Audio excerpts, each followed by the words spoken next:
down. Lock everybody down. In jail, rules are everything.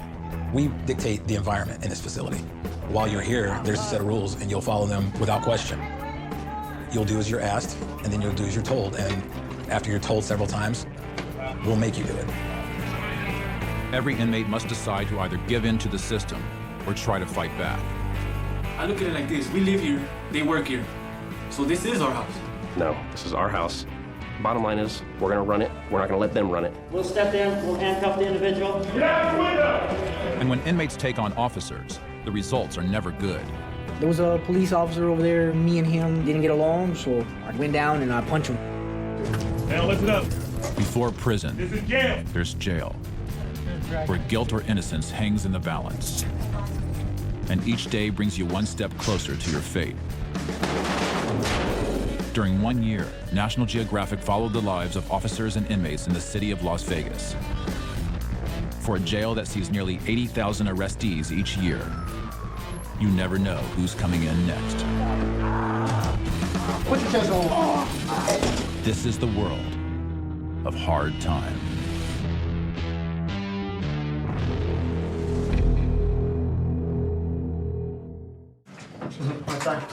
Watch out for people responding.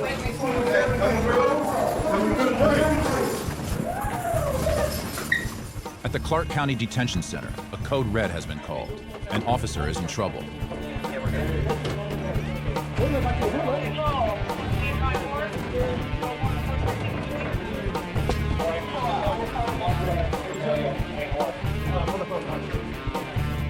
We had a 416 that was originally called in Module 2 Baker. The actual code was a 443 inmate Vega. He stepped out of his cell during chow, refused to step back in, told the officers they were going to have to fight him and take him to the ground in order to get him back in his cell. Officer Rodriguez did exactly that. Do not move from there, you understand me? Is he still resisting? Oh, put him on his stomach. Put him on his stomach, cross his ankles. Get down. Get on his face. All right. Cross his ankles, control him. When things get violent, the Special Emergency Response Team, or CERT, is called to the scene. Sergeant Wooten leads one of the jail's 4 CERT platoons. The Special Emergency Response Team is normally activated during any major disturbance that takes place within a facility. Our primary duty is to identify the threat, identify the disturbance, and tactically handle the incident. You guys out, take over, put him in the code 5 chair, give him instructions before we move him. Hey, big fella! Shut up! CERT is a highly trained unit of officers marked by green uniforms who specialize in dealing with combative inmates.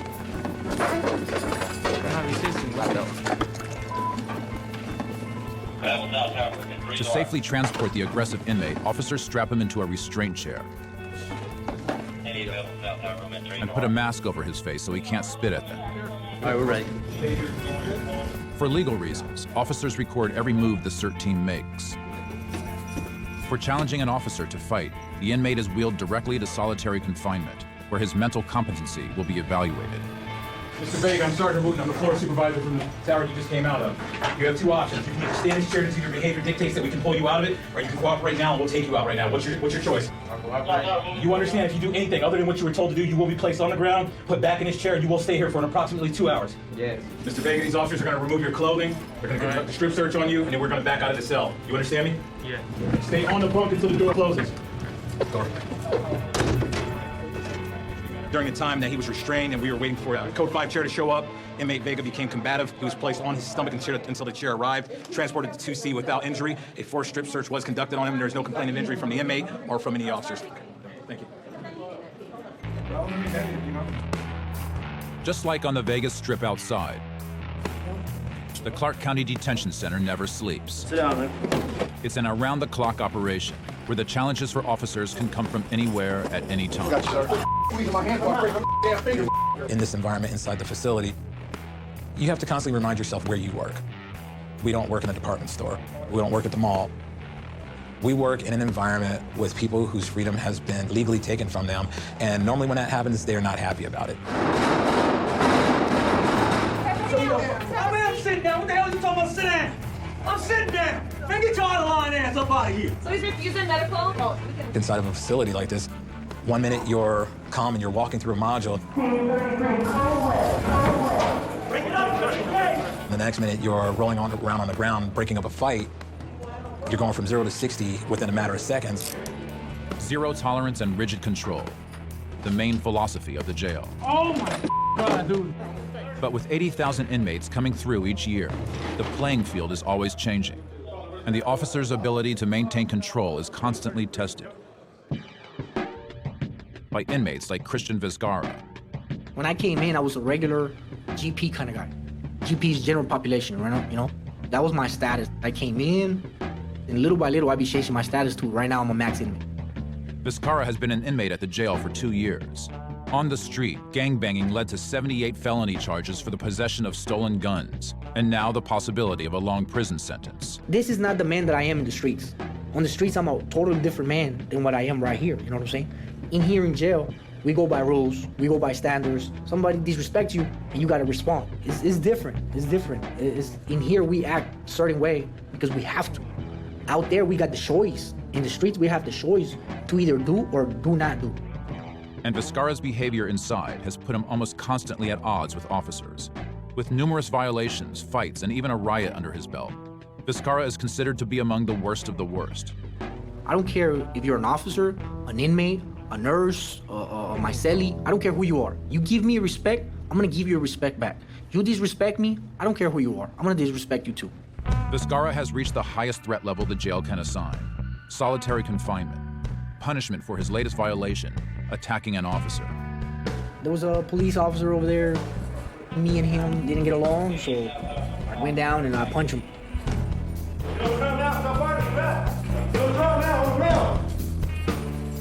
Obviously, it was a wrong decision to make, but it felt proper at the moment.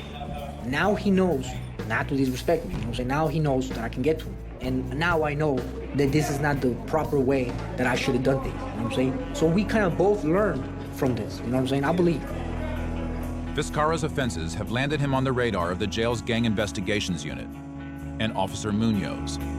First of all, an inmate to come after an officer in a custody environment, or even to come after an officer, period, something like that doesn't go lightly here.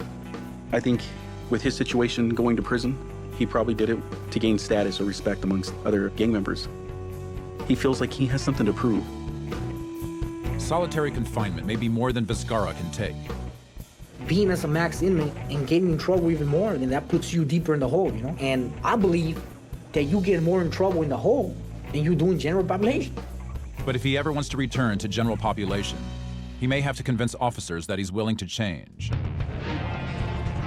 Christian Vizcarra is not just an isolated threat. He's a member of the most notorious and problematic gang in the jail. The Southern California gang known as the Sureños.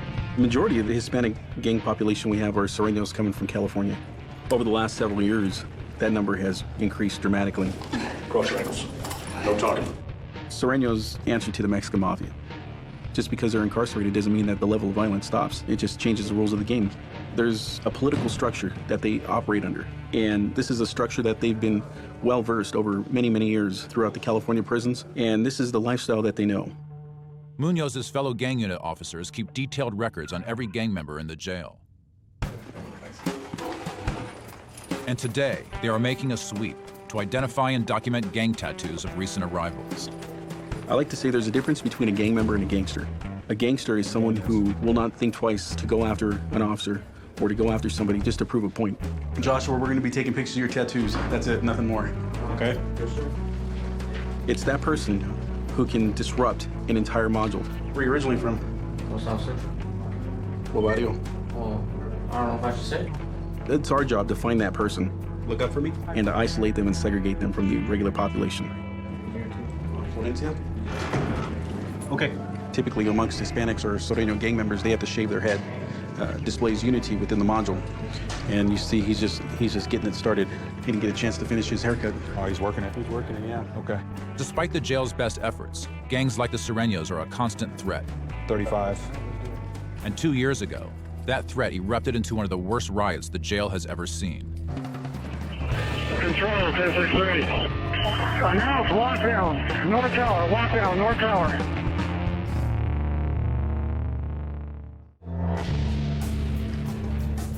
Two years ago, the Clark County Detention Center saw one of its worst inmate riots. It started when a black inmate insulted a Sureño, a Hispanic gang. The Sureños respond with a coordinated attack. taking out the officers on the floor Control 516B, 416B, 58. and attacking the black inmates. Announce lockdown, North Tower, lockdown, North Tower. Chaos ensues until officer reinforcements finally arrive. When officers regain control of the unit, 10 inmates are badly injured. And among the aggressors is Christian Vizcarra. People were fighting, just blacks, Mexicans, whites. It's a give and take situation. So if one person gets disrespected, that's how it happens, you know? If I have a friend and I see him getting in a fight, of course I'm gonna go over there and help him. You know, it's common sense. So I'm gonna go over there and help him. Somebody's my friend, so somebody's gonna help me. For officers, the incident was a disturbing reminder of strength in numbers. But for most gang members, that power is why they join. Hey, you slam some bones, homie? Hey, let's make space.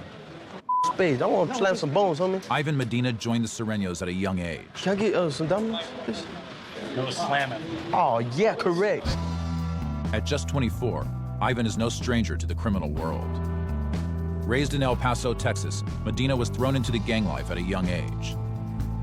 I'm from like a big gang over there in Texas. It's like a border town gang.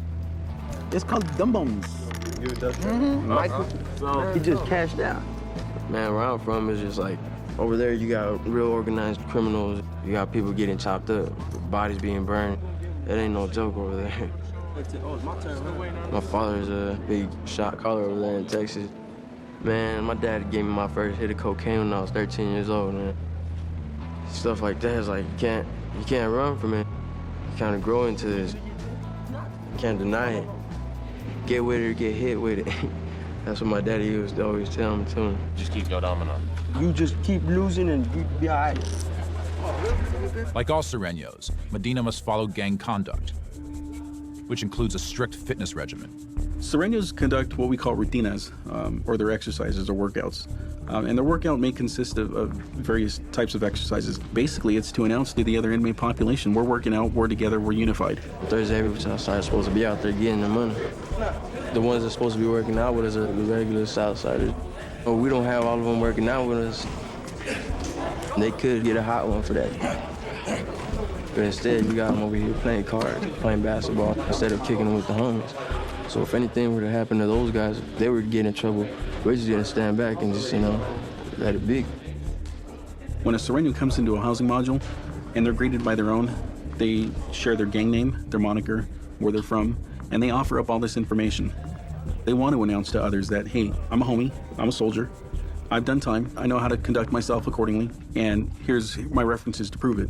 I'm well protected, and I don't really got anything to worry about. I got a lot of homies out there, too, who know who I am. Hey, what's up, Holmes? Hey, what's up? Hey, what's your name? My name's It's my birthday, you know what I'm saying? Tonight is a special celebration, a Sereno's birthday ritual. Who's all in it?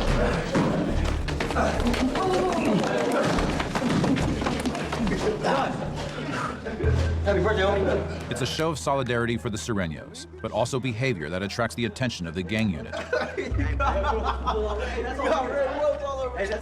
Raised to be a gangster, Medina is on a dangerous path. But there may be a way out. What's up, little puppet? How's it going, little man? He's applied to be a worker at the jail. This could be his only chance to show officers he can play by the jail rules. But it will also bring him into closer contact with powerful Serenos around the jail.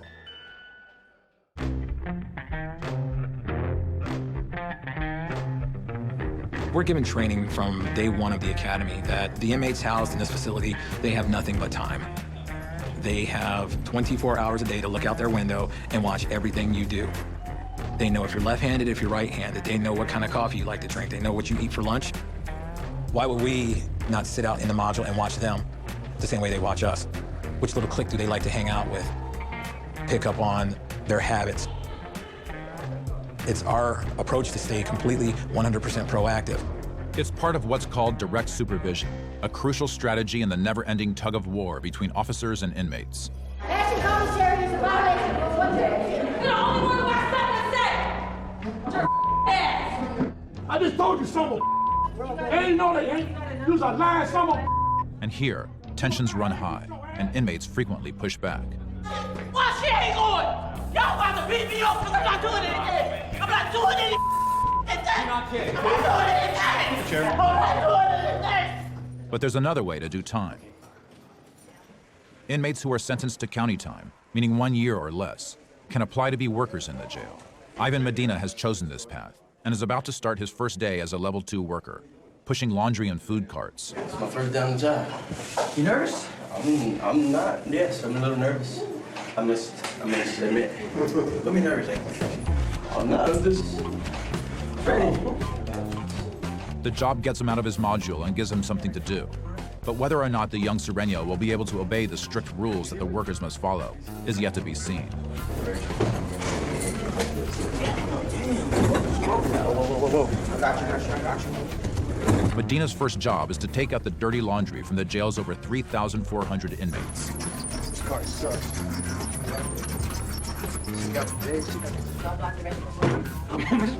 This wall, why is it out in the hallway? And I know y'all know what y'all doing. It's not an easy beginning for Ivan. But one benefit of cart pushing is that inmates get to briefly go outside. But Medina's behavior is quickly getting him into trouble. Chicken head. Bald-headed, scallywag. That's disrespectful. Would you want me to go to your house and say that to your wife, your girlfriend, or anything like that? No, so don't do it here in the jail. These girls get just as much respect as anybody else. You understand me? Yes. Go ahead, go. Next, Medina helps deliver meals to inmates throughout the jail. I chose you because you say you're most experienced, right? This is my first day on the job, player. Uh-oh. We're gonna down. We're gonna have a problem. Don't let me down. That's 6 Paul, 6J, 6J, 6J. 4 special and 25 regular. He organizes the meals for a particular module, making sure he has the right number of food trays and special diet meals. 14. If he comes up short, an inmate won't get to eat. We put the diets on there. So take that one down to 6J. When ready, he hands off the carts to the module workers to serve chow. But he'll return to pick up the dirty trays. With over 10,000 meals to deliver every day to inmates, the worker's job is not an easy one. This one got 2K on it. And Medina is having trouble keeping up. I hate you.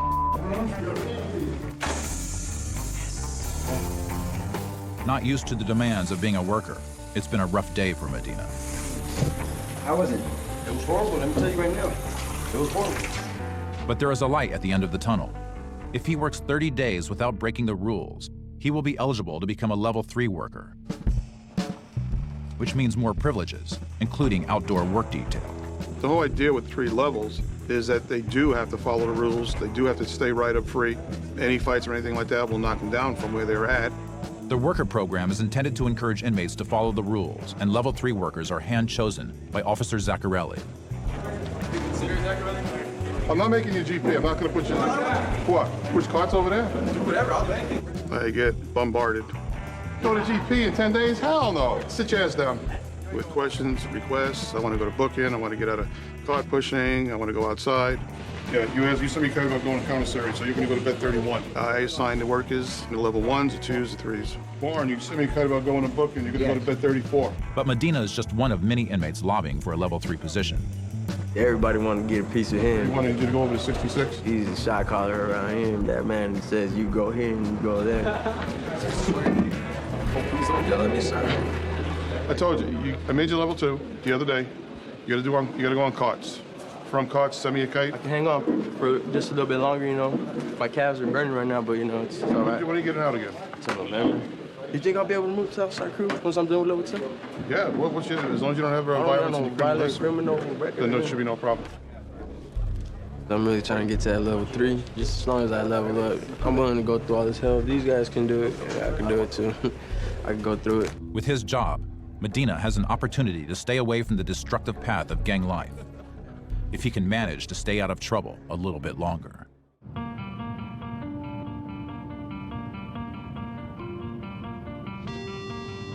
I use my drive-in the morning to basically just get yourself back into character and be ready to perform. Just in this profession, you're taught not to have fear, and if you do have fear, you're taught to overcome your fears, face your fears, It's not that you're never going to be scared. You're always going to be scared. You're always going to have that bit of fear in you, but learning how to use that fear as a strength.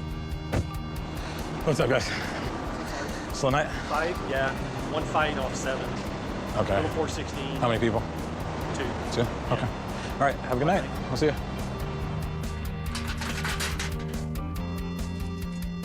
All officers, once they put that badge on their chest, they're expected to be able to handle themselves.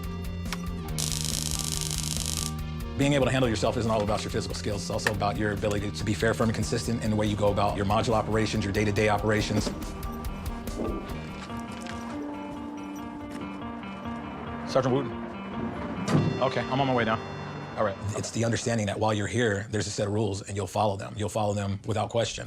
And for the most part, we get that. And the next one's coming from 2ABG? Yes, they just called. Okay.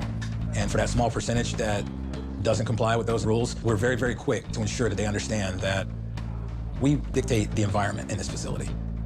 One way that CERT officers dictate the environment and stay one step ahead of the inmates is by conducting random cell searches. Every time we walk in, there's always a chance something could kick off. There's always a chance the inmate can take advantage of the situation. Just face that way, Norma.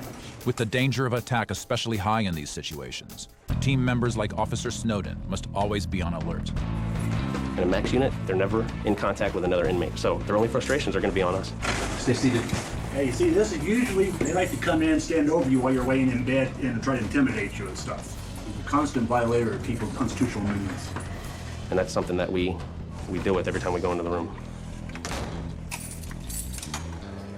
We're checking the windows, we're checking the vents, we're checking the stools, we're checking the light fixtures, the locking mechanisms, make sure it's in working order and they haven't been tampered with.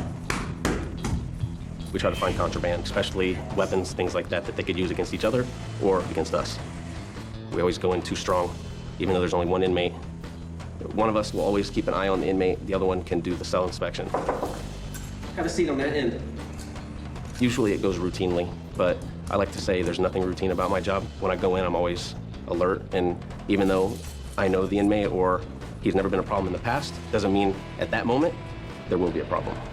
The moment you get complacent is when something bad's gonna happen to you. It's another cell searched, but dozens more to go. And for Officer Snowden, the risk of attack never goes away.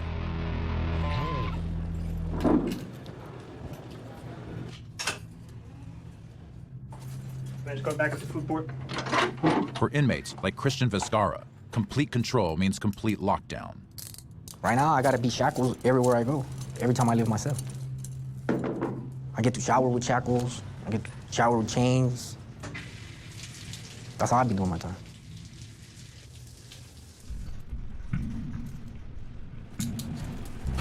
Another day, another day. That's what it is.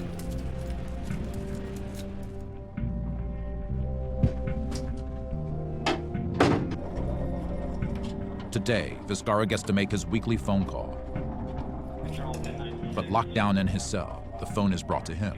All right, Vizcarra, when you get your phone call, you can get about 15 to 30 minutes, all right? Then you come back and close it down later. Through a phone call to his girlfriend, he gets a small glimpse of the world outside his confined cell. Where you been all my life, eh? Eh? Can you bail me out? Yeah? It's $1 million in cash. You got it? Hey, I'll pay you back. I swear I'll pay you back. Watch out, hey, don't be using the phone while you're driving now. Yeah, I'll be reading the newspaper, they be talking tough about that. Don't be running red lights, thinking about me too much today. All right, bye. It's been really hard to be in isolation. It's really hard. This is very hard right now to do. The facility punished me 60 days, no store, 60 days cab, which is I can have visits. So nobody can visit me for 60 days. I mean here, what more punishment can I get? You know what I'm saying? What more punishment do they want me to do? You know? So I'm just waiting to get out. I don't know when is it gonna be. Hoping soon. Thank you, man. I appreciate it. As Vizcarra's world continues to be locked down, Medina is enjoying freedom as a worker. Get a little bit more freedom, but damn, it's really hectic. It's just tiring. My legs are gonna be so sore by tomorrow. Ready? Why are you spraying for? No. Tired? Yes. Need a Red Bull? Bring you up. Need a Red Bull, I need something else. With worker status comes a level of freedom that other inmates never experience. But it can also come with a difficult choice. We're gonna be done until like 7. Being a worker, it is kind of weird because you go out around the other inmates and that instead of being confined into just one module. It's fun, but then again, it's tempting. Mike Perea is a level 2 worker. His job is to push food carts. Shoot it! But he's also a Sereno, serving county time for assault. And with the freedom that his worker status allows him, comes temptation. You see somebody you know, you might want to pass a message on. Someone in another tower, or a rival from the streets, and take care of somebody. Business. Just pass a message on. If somebody wanted to get a message from the kitchen, what they do is they just put it on top of the tray, and then they stack the trays on top of each other. And when it gets into that module, the module worker would pass out the trays and give it to that inmate. A little letter message saying, "What's up, homie?" and what's going on, and just everything's all right, that we're here. It's not the jail rules, it's the rules that we go by, because I'm a Sereno, I'm a Southsider, so. The temptations mean that workers walk a delicate line. Fall in with gang brethren, and the hustles could cost you your job. And if Ivan Medina gets caught breaking the rules, his newfound privileges will disappear.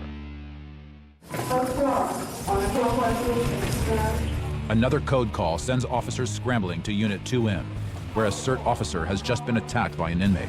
Get out your window! Hey, T, get out your window! Get on your bed! The victim, Officer Snowden. Me and my partner, we went into inmate cell. We had never had a problem with this inmate. We went in, do a routine cell inspection, and as we went into the room, he jumped immediately. I was looking at him the whole time. It was just a quick lunge, strike to my face, just nothing I could have done. Go, come on, bring it. Stop resisting, sir. You got the room? Calm down. He's kicking a little bit. Stop kicking, sir. Guys have leg shackles? Hey, dude, you wanna grab the camera? Inmate Williams swung and hit one of our officers, Officer Snowden. They took him down, cuffed him. He attempted to spit on our officers as we were putting him in a restraint chair, so we decided to put a spit mask on him at that time. We brought him down to 2C. We're going to leave him in a restraint chair due to his state of aggression.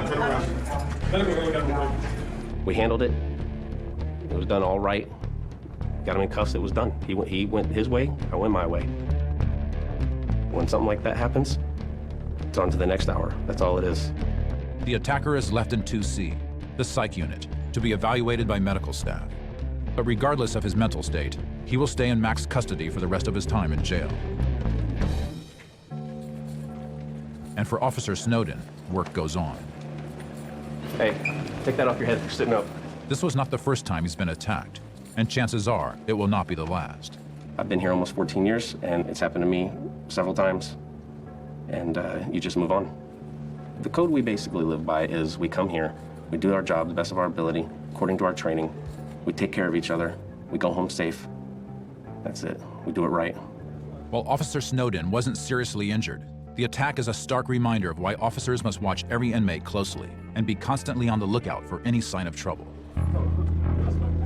Signs like the ones that Ivan Medina, a young Sereno, continues to show. He is towing the line as a level 2 worker, doing his job and following the rules. The Tyson's. Man, that's what my elbow. Hey, we work hard. We don't push carts. You guys just bag groceries. While continuing to represent the Serenos and catching the attention of officers and gang investigators. It just feels like these COs have been kind of like suspicious. Break it up! Break it up! Hey, break it up! Break it up! That's probably just me, but it kind of made me a little iffy. The gang unit has questioned Medina in the past, and if Ivan is fingered as an active gang member, it could mean a loss of privileges. I'll be all right unless I up. Unless I get in a fight or something, get fired for something else, They'll take my good time and my work time. I would be pulled out of here. Downstairs, Christian Vizcarra's time in isolation has come to an end.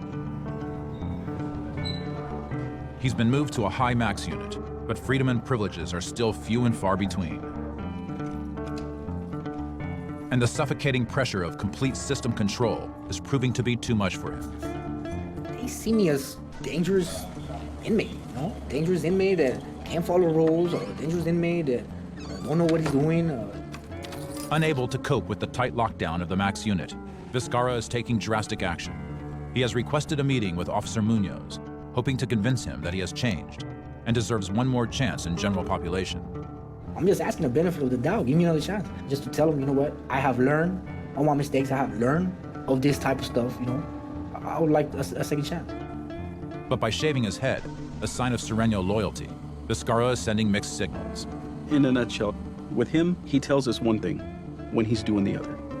He will tell us, I'm nobody. I'm just here to do my time. His actions speak for themselves. For an inmate with strong gang ties and a history of attacking officers, moving back to general population is a long shot. But if Vizcarra ever wants to leave Max custody, this is his only choice. So he's putting all his chips on the table and sitting down for a face-to-face talk with Officer Munoz. So, Munoz, how you been? Same old. Yeah. How are you? Nice hairdo. Yeah, I'm trying to do a face. What happened to the rest of it? Gone. So you're basically saying that this is your chance that you want to change? This is my chance that I want to change. I don't like all this, the SEALs against the inmates against the SEALs. Everybody, this is not what I thought it was at the beginning, you know what I'm saying? When I happened that Tarver, I went to 2C. When I was in 2C, I felt I talked to God and I told God, give me one more chance. That is a master manipulator right there. He's tried to manipulate me, other officers in this section. He's used up his lifeline way too many times. I think the games have caught up to him. I've spent hours trying to help you. Why don't you do me a favor? Next time when you go back to your room, take a step back and look in the mirror. Maybe your actions are the reason why these things happen. If we were to give Vizcarra the consideration of moving him to another module and something happens to another officer, I or my sergeant or any one of us in this section could not stomach the fact that we made that mistake. And that won't happen. It's two paths in life. And a lot of people like me who messed up in life, we go to the wrong path. And once you go on that wrong path, it's really hard to go back around and start over. With his appeal to Officer Munoz denied, Christian Vizcarra will serve the remainder of his time in Max custody. Downstairs, Ivan Medina's future is uncertain. But he has hope. Medina has gone 30 days as a level 2 worker without incident, and he is now eligible to be promoted to level 3, which would mean a move to a different building and outdoor work detail. But first, he must be approved by Officer Zaccarelli. How am I supposed to Zaccarelli first of all?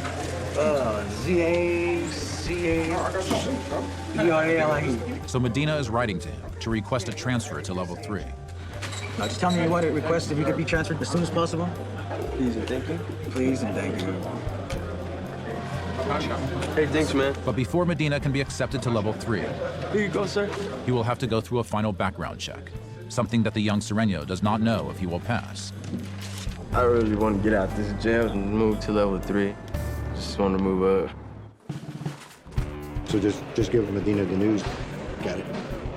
At the Clark County Detention Center, Ivan Medina's wait is over. Thanks, sir. Medina, we'll roll up, sir. For what exactly? I'm confused. Where am I going? You need to know. Going to NBC.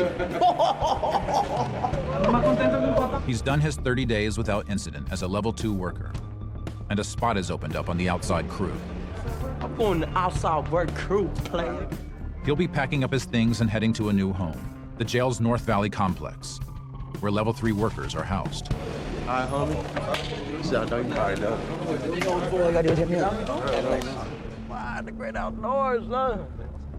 Oh, man, I can't wait, bro. Damn, I need to stay the away from this side of town big time, dude.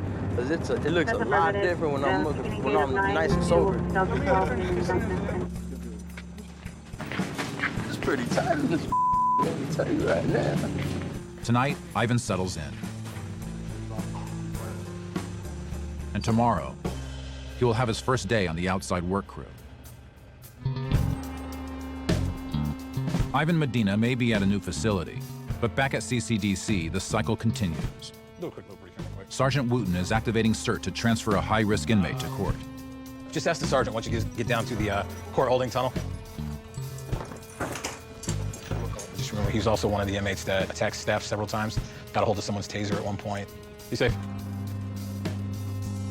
Just days after being attacked, Officer Snowden is transporting an inmate with a history of assaulting officers.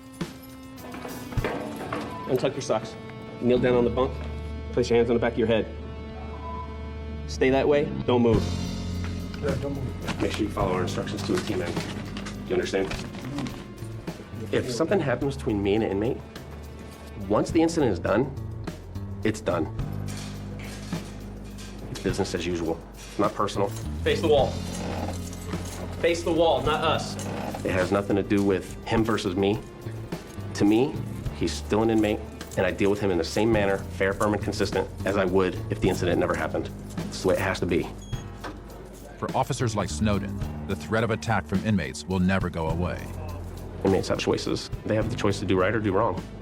They can come in, do their time, do it right, get their trial done, do their prison time, and go home. Or they can try to buck the system and do it the wrong way.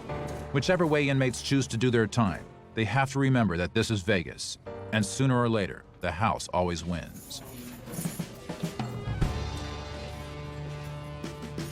I'll be back to you later, all right? For Ivan Medina, playing by the house rules has landed him a position on a level 3 outside work detail, where he works daily shifts as part of a public landscaping crew. It's where everybody wants to be right here, going outside. My days are going by pretty fast. And every day I go out there, I just think about what I'm supposed to do when I get out. I'm ready to get out of here and start doing good. I learned that I've never really done. Got the respect for not only some inmates, but some COs too. But if I was getting paid to do this, I'd be banged. I'd be cashing out, man. Well, you're learning something out of here. You're right, you're right. You know, sometimes these park guys hire you guys after you've been here for a while. So that's why you got to be on a level with these guys. I never thought of that, you know. No, serious. Following the rules has brought more than just new privileges for Ivan Medina. It has given him the chance at a job once he's released, if he can continue to follow those rules.